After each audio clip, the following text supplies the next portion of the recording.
하루 한 알이면 충분하다는 비타민C 이야기. 사실은 절반만 맞는 말입니다. 더 정확히 말하면 가장 중요한 부분이 빠져 있어요.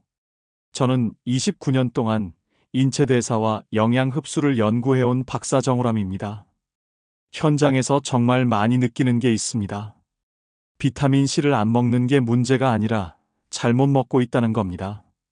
많은 분들이 아침에 일어나자마자 공복에 비타민C 한 알 드시고 하루 끝이라고 생각하세요. 그런데 속은 쓰리고 효과는 잘 모르겠고 결국엔 며칠 먹다가 그만두시는 분들이 정말 많습니다. 이게 바로 문제입니다. 비타민C가 나쁜 게 아니라 먹는 방법이 잘못된 거예요. 건강 프로그램이나 인터넷에서 보면 비타민C가 만병통치약처럼 나오잖아요. 감기에 좋다, 피부에 좋다, 면역력에 좋다 이런 이야기들이요. 그런데 막상 드셔보면 별 차이를 못 느끼시는 분들이 대부분이에요. 그래서 결국 돈만 아깝다고 생각하시고 서랍 속에 쟁여두기만 하시죠. 오늘은 모두가 알고 있다고 믿는 이 상식을 완전히 정리해 드리겠습니다. 언제 먹어야 하는지, 얼마나 먹어야 하는지, 어떤 형태가 좋은지, 부작용은 왜 생기는지까지 제대로 알려드릴게요. 끝까지 들으시면 지금까지 왜 효과를 못 느끼셨는지 정확히 아실 겁니다. 이 이야기 처음 듣는 내용이라면 댓글로 남겨주세요. 몇 년 전 지인분의 어머님 이야기가 아직도 기억에 남습니다. 74세 되시는 분이셨는데 아침마다 꼬박꼬박 비타민C를 챙겨 드셨어요. 건강관리에 관심이 많으셔서 텔레비전 건강 프로그램도 빠짐없이 보시고 자식들이 사다 드린 영양제도 성실하게 챙겨 드시는 분이셨죠. 그런데 늘 하시는 말씀이 있었습니다. 먹긴 먹는데 별 차이를 모르겠다는 거예요. 오히려 속이 쓰려서 며칠씩 쉬기도 하셨고요. 자식들한테는 괜찮다고 하시면서도 혼자 계실 때는 불편해 하셨대요. 그래도 몸에 좋다니까 참고 드셨던 거죠. 자세히 여쭤보니 식사 전에 급하게 한 알 드시고 그래도 몸에 좋다니까 억지로 넘기셨던 거죠. 공복에 먹으면 흡수가 잘 된다는 말을 어디선가 들으셨대요. 아침 식사 준비하시면서 물 한 컵에 쭉 넘기시고 그 다음에 밥상을 차리셨던 거예요. 그런데 이게 바로 가장 흔한 오해입니다. 비타민C는 산성이라서 공복에 먹으면 위를 자극할 수밖에 없거든요. 이분께 복용 방법을 바꿔드렸습니다. 식사 중으로 시간을 옮기고 하루 양을 아침, 저녁 2번으로 나눠 드시게 했어요. 아침 식사 중간쯤 한 알, 저녁 식사 중간쯤 한 알 이렇게요. 그랬더니 몇 주 후부터 속 불편함이 줄고 피로하다는 말도 눈에 띄게 줄었습니다. 표정도 밝아지시고 활동량도 늘어나셨어요. 이런 작은 차이가 생각보다 큰 변화를 만듭니다.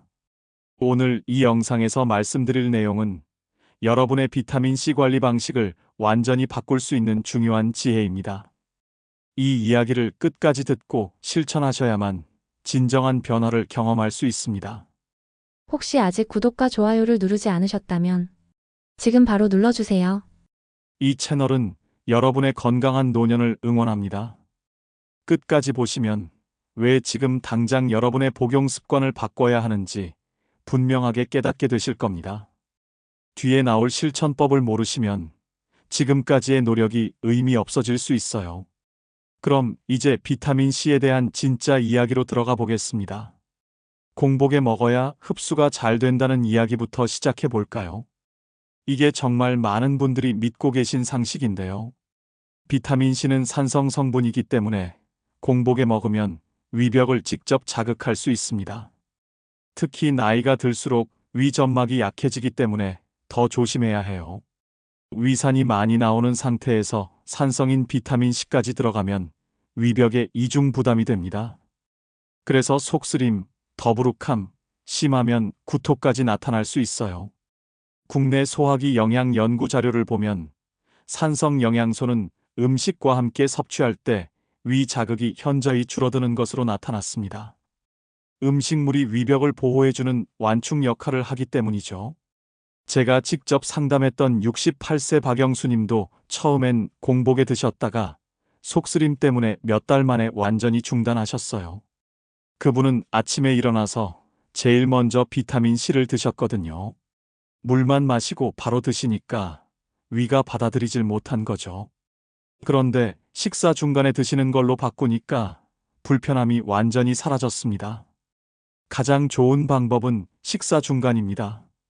밥을 절반쯤 드셨을 때 함께 넘기시면 됩니다. 위 속에 음식물이 적당히 있는 상태에서 비타민C가 들어가면 자극이 훨씬 덜해요. 위가 약한 분일수록 공복 섭취는 절대 피해야 합니다. 여러분은 지금 언제 드시고 계신가요? 그 다음으로 많이 하시는 오해가 한 번에 많이 먹을수록 좋다는 생각입니다. 건강 프로그램에서 메가도스라고 해서 한 번에 엄청난 양을 먹는 게 유행한 적도 있었죠. 감기 걸렸을 때 3000mg, 5000mg 이렇게 먹으라는 이야기들이요. 그런데 우리 몸은 그렇게 작동하지 않습니다. 비타민C는 한 번에 많이 먹어도 다 흡수되지 않아요. 우리 장에는 비타민C를 흡수하는 통로가 정해져 있습니다. 그 통로가 한 번에 받아들일 수 있는 양이 제한되어 있어요. 해외 영양 흡수 연구에서 아주 명확하게 나왔습니다. 2000mg을 한 번에 섭취하면 흡수율이 급격히 떨어지고 나머지는 그냥 배출된다는 거예요. 심하면 설사로 이어지기도 합니다. 실제로 72세 김순자님은 한 번에 3알씩 드시다가 계속 설사 때문에 고생하셨어요. 몸에 좋다는 생각에 아침 한 번에 몰아서 드셨는데 장이 감당을 못한 거죠. 결국 복용을 완전히 중단하셨습니다. 나중에 알고 보니 너무 많은 양이 한 번에 장으로 들어가서 생긴 문제였어요. 훨씬 좋은 방법은 하루 양을 2번 이상 나눠 드시는 겁니다. 아침 500mg, 저녁 500mg 이런 식으로 나누면 흡수율도 높아지고 부작용도 줄어듭니다. 같은 1000mg이라도 한 번에 먹는 것과 나눠 먹는 건 완전히 다른 효과를 보이거든요. 설사가 난다는 건 몸이 이미 과다 섭취 신호를 보내고 있는 거예요. 여러분은 한 번에 드시는 양이 얼마인가요? 세 번째로 짚고 넘어갈 오해는 하루 권장량이면 충분하다는 생각입니다. 영양소 표시를 보면 하루 권장량 100mg 이렇게 나와 있죠. 마트에서 파는 비타민C 제품 뒷면에도 하루 섭취량 100mg라고 표기되어 있고요. 그런데 이건 결핍을 막기 위한 최소 기준일 뿐입니다. 괴혈병이 안 생기는 정도라는 거예요. 예전에 선원들이 오랫동안 항해하면서 신선한 과일을 못 먹어서 괴혈병에 걸렸잖아요. 그걸 예방하는 수준이 100mg입니다. 그런데 우리가 원하는 건 괴혈병 예방이 아니라 면역력 강화, 피로 회복, 항산화 효과 이런 거잖아요. 국내외 노화 연구를 보면 면역 기능이나 항산화 목적으로는 훨씬 더 많은 양이 필요하다고 나와 있습니다. 특히 시니어 분들은 흡수율도 떨어지고 필요량도 많아지거든요. 나이가 들면 몸속 활성산소도 많아지고 면역력도 떨어지니까 더 많은 비타민C가 필요한 거예요.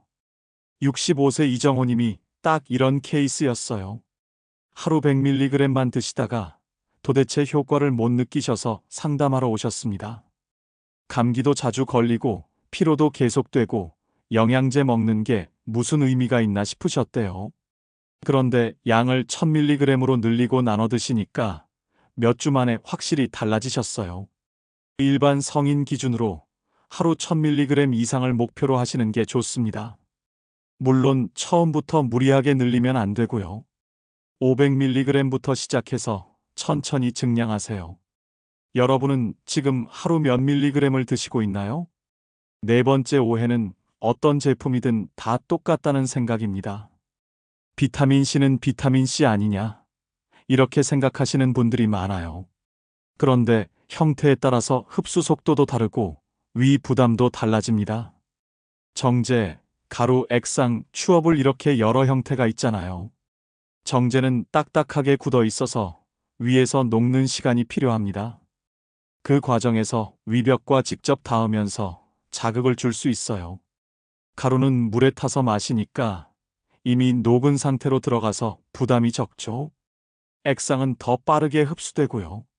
영양제 제형 비교 연구를 보면 가루 형태가 용량 조절에 가장 유리한 것으로 나타났습니다.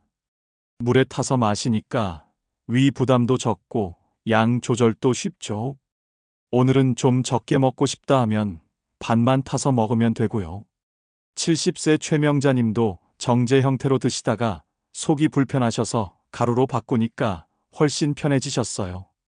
본인의 생활 패턴에 맞는 걸 선택하시면 됩니다. 외출이 잦으면 정제가 편하고 집에서 주로 드신다면 가루가 좋을 수 있어요. 다만 첨가물 성분표는 꼭 확인하세요. 불필요한 성분이 너무 많이 들어간 제품은 피하시는 게 좋습니다. 색소나 향료 같은 것들은 굳이 필요 없거든요. 지금 드시는 형태는 어떤가요? 5번째로 부작용이 생기면 내 몸에 안 맞는다고 생각하시는 분들이 계세요. 그래서 아예 포기하시는 경우가 많은데요. 사실 대부분은 체질 문제가 아니라 양과 타이밍 문제입니다. 너무 많이 먹거나 공복에 먹어서 생기는 거예요. 속쓰림이나 설사는 몸이 보내는 신호입니다. 지금 먹는 방법이 잘못됐다는 거죠. 장 허용량에 관한 연구를 보면 용량을 적절히 조절했을 때 부작용이 크게 줄어드는 걸 확인할 수 있습니다. 같은 사람이라도 먹는 방법만 바꾸면 문제가 해결되는 경우가 대부분이에요. 69세 윤상호님이 그런 케이스였어요. 처음에 설사 때문에 몸에 안 맞는다고 생각하셨는데 양을 절반으로 줄이고 나눠 드시니까 설사가 멈췄습니다. 하루 1000mg을 한 번에 드시다가 500mg씩 2번으로 나누니까 장이 편해진 거죠. 몸이 불편하다는 신호를 보낼 때는 억지로 참지 마시고 양을 줄이거나 횟수를 나눠보세요. 그래도 안 되면 형태를 바꿔보시고요. 정제가 안 맞으면 가루로, 가루가 안 맞으면 액상으로 바꿔보는 겁니다. 부작용 때문에 아예 중단하신 적이 있으신가요? 마지막으로 많이 걱정하시는 게 오래 먹으면 신장에 문제가 생긴다는 이야기입니다. 결석이 생긴다는 말도 있고요. 이것도 반은 맞고 반은 틀립니다. 핵심은 수분 섭취예요. 비타민 C를 많이 먹으면서 물을 적게 마시면 결석 위험이 높아질 수 있습니다. 비타민 C가 몸속에서 분해되면 수산이라는 물질이 만들어집니다. 이게 칼슘과 만나면 결석이 될 수 있어요. 그런데 물을 충분히 마시면 이 수산이 소변으로 잘 배출되기 때문에 문제가 없습니다. 국내 비뇨 건강연구에서 충분한 수분 섭취가 결석 예방에 가장 중요한 요소로 나타났습니다. 하루 물을 충분히 마시면 비타민 C를 오래 먹어도 문제가 없어요. 71세 장태수님은 비타민 C를 5년 넘게 드시고 계신데 물 섭취량을 의식적으로 늘리면서 전혀 문제 없이 건강하게 복용 중이십니다. 비타민 C 드실 때마다 물 한 컵씩 함께 마시는 습관을 들이세요. 하루 물 섭취량을 의식적으로 늘리는 게 가장 중요합니다. 물을 적게 마시는 습관이야말로 진짜 위험한 거예요. 여러분은 하루 물을 얼마나 드시나요? 이제 이 내용을 바탕으로 실제로 어떻게 관리하면 좋은지 구체적으로 정리해 보겠습니다. 먼저 하루 기본 복용 원칙부터 확실하게 잡아야 합니다. 가장 중요한 건 한 번이 아니라 나눠서 먹는다는 거예요.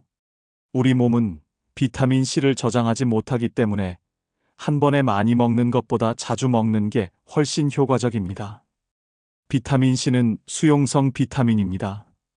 기름에 녹는 지용성 비타민과는 다르게 물에 녹아서 몸속에 쌓이지 않아요. 필요한 만큼만 쓰고 나머지는 몇 시간 안에 소변으로 빠져나갑니다. 그래서 한 번에 많이 먹어봐야 소용이 없는 거죠. 이상적인 방법은 아침 식사 중에 한 번, 저녁 식사 중에 한 번입니다. 점심까지 3번으로 나누면 더 좋고요. 중요한 건 일정하게 유지하는 겁니다. 오늘은 아침에 먹고 내일은 점심에 먹고 이러면 효과가 떨어져요. 몸이 일정한 리듬으로 비타민 C를 공급받아야 최대 효과를 낼 수 있습니다. 여러분 식사 시간은 대체로 일정하신가요? 위가 약한 분들은 더 신중하게 접근해야 합니다. 처음엔 무조건 적은 양부터 시작하세요. 500mg 정도로 시작해서 몸이 적응하는 걸 지켜보는 겁니다. 일주일 정도 지나서 괜찮으면 그때 조금씩 늘리시고요. 급하게 양을 늘리면 위가 놀라서 거부 반응을 보일 수 있어요. 천천히 증량하는 게 안전합니다. 식사 중에 드시는 것도 잊지 마세요. 빈속은 절대 금물입니다. 식사 시작하고 10분쯤 지났을 때가 가장 좋은 타이밍이에요. 속 불편함 같은 건 없으신가요? 감기에 걸렸거나 몸이 피곤할 때는 좀 다르게 접근해야 합니다. 이럴 때는 우리 몸이 필요로 하는 비타민C 양이 평소보다 훨씬 많아지거든요. 면역 세포가 바이러스와 싸우면서 비타민C를 엄청나게 소비하기 때문이에요. 백혈구가 바이러스를 잡아먹을 때 비타민C가 필수적으로 쓰입니다. 그래서 감기 걸렸을 때 비타민C를 많이 먹으라는 거예요. 이럴 때는 일시적으로 횟수를 늘려보세요. 평소 아침, 저녁 2번 드셨다면 점심까지 3번으로 늘리는 거죠. 양을 늘리는 것보다 횟수를 늘리는 게 더 효과적입니다. 다만 회복된 후에는 다시 평소대로 돌아가야 해요. 계속 많이 드시면 몸이 적응해버려서 효과가 떨어질 수 있습니다. 아플 때만 일시적으로 늘렸다가 나으면 원래대로 돌아가는 겁니다. 아플 때 복용량을 조절해 보신 적 있으신가요? 많은 분들이 어려워하시는 게 잊지 않고 꾸준히 먹는 겁니다. 며칠 먹다가 잊어버리고 또 생각나면 먹고 이러다 보면 효과를 볼 수가 없어요. 습관을 만드는 게 가장 중요합니다. 가장 좋은 방법은 식탁 위에 두는 겁니다. 눈에 보이는 곳에 있어야 잊지 않아요. 책상 서랍이나 찬장 안에 넣어두면 깜빡하기 쉽습니다. 식탁 한쪽 구석이나 밥상 옆 선반에 두세요. 식사할 때 자연스럽게 눈에 들어오니까 잊어버릴 일이 없어요. 자주 잊어버리시는 편인가요? 비타민C의 효과는 하루 이틀 만에 나타나지 않습니다. 서서히 몸에 축적되면서 면역력도 높아지고 피로도 줄어드는 거예요. 그래서 꾸준함이 정말 중요해요. 일주일 먹고 효과 없다고 그만두면 아무 의미가 없습니다. 최소한 몇 달은 유지해 보세요. 보통 2개월에서 3개월 정도 지나면 확실히 차이를 느낄 수 있습니다. 감기에 덜 걸리고 피로가 줄어드는 걸 체감하시게 될 거예요. 며칠 만에 판단하지 마시고 길게 보세요. 여러분은 지금까지 얼마나 꾸준히 드셔보셨나요? 이제 마지막으로 오늘 이야기를 전체적으로 정리해 보겠습니다. 오늘 이야기의 핵심은 정말 분명합니다. 비타민C는 많이 먹느냐의 문제가 아니라 제대로 먹느냐의 문제예요.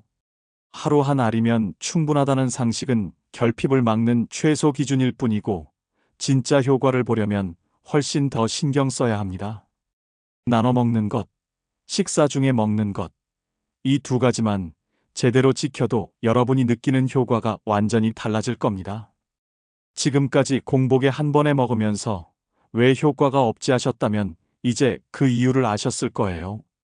잘못 먹으면 속만 불편해지고 설사만 나고 결국 중단하게 됩니다. 돈만 아깝고 건강에도 도움이 안 되죠. 그런데 제대로 먹으면 면역력이 높아지고 피로 회복에 확실한 도움을 받을 수 있어요. 감기도 덜 걸리고 상처도 빨리 낫고 피부도 좋아지는 걸 느끼실 겁니다. 여러분이 지금까지 비타민C를 먹으면서도 별 차이를 못 느끼셨다면 그건 비타민C가 안 좋아서가 아니에요. 먹는 방법이 잘못됐던 거예요. 오늘부터 방법만 바꿔보세요. 분명히 달라질 겁니다. 오늘 당장 하나만 바꾸신다면 이거 하나만 기억하세요. 식사 중에 나눠 먹는 습관입니다. 아침 식사 중에 1번, 저녁 식사 중에 1번. 이것만 지켜도 지금까지와는 완전히 다른 효과를 경험하실 겁니다. 처음엔 500mg 정도로 시작하세요. 위가 약하신 분들은 더 적게 시작하셔도 됩니다. 몸이 적응하면 천천히 늘리시고요. 급하게 하지 마세요. 꾸준함이 가장 중요합니다.